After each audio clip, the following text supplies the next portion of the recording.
to talk about bullying, not the national phenomenon that points our attention to children, but adult bullying. Yes, there is such a thing as adult bullies. We know some of those mean boys and those mean girls grow up and become mean adults in the workplace. And just want to give us a bit of reference on what bullying is. Harvey et al. In 2007 defined bullying as the repeated inappropriate behavior, direct or indirect, whether verbal, physical, or otherwise, conducted by one or more persons against others at the place of work or in the course of employment. That's a bit of a mouthful, so let's just take a look at that. Repeated behavior. So, bullying is not having a bad day.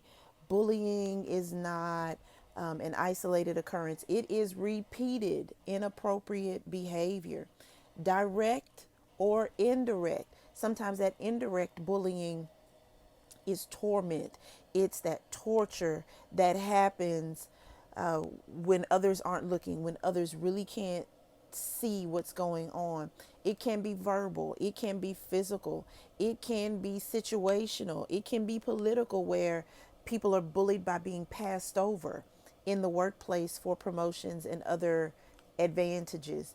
So, bullying, whether privately or publicly, the bullies are persistent, and there are systems at work in workplaces that allows bullying to continue.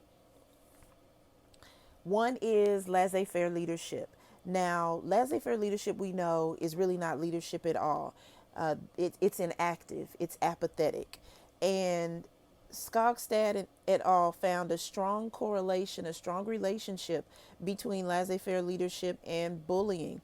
Under laissez-faire leadership, victims of adult bullying may receive little to no support or intervention. And so sometimes we think we have to put up with it. We think we have to survive because I need this job.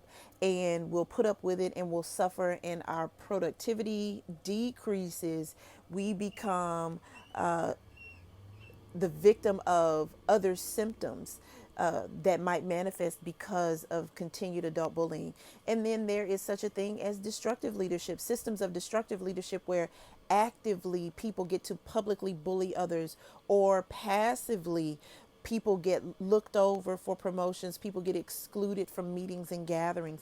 And this, where this is permitted, this is the kind of system that enables bullying, that empowers bullies. So toxic systems are just a melting pot to keep bullying alive. Now, bullying manifests in different ways: callousness or hard-heartedness, a total lack of empathy, manipulation or emotional insecurity. Hostile work environments really feed bullies. And maybe this brings to mind a former teacher or a former boss.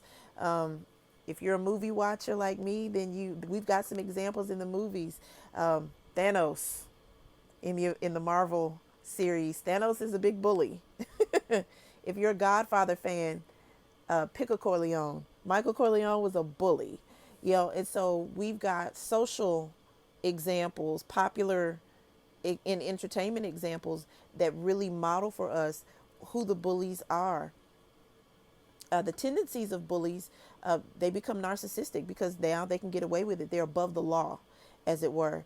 And they have an inclination for exhibiting abusive, controlling, and callous behaviors. So I just wanted to give us a bit of an introduction on adult bullying. Let's recognize it. And like many of our friends in blue say, when you see something, say something. If someone is being bullied and maybe they're not strong enough to speak up, or they won't be heard if they speak up, let's start to be an advocate. Let's champion against adult bullying in the workplace. Change really is possible. We just need to know the language of leadership and see where toxic leadership has its hold, and slowly and systematically we can begin to break that hold. I'm Dr. Shaunta Scroggins, your toxic leadership doctor. Thanks for tuning in.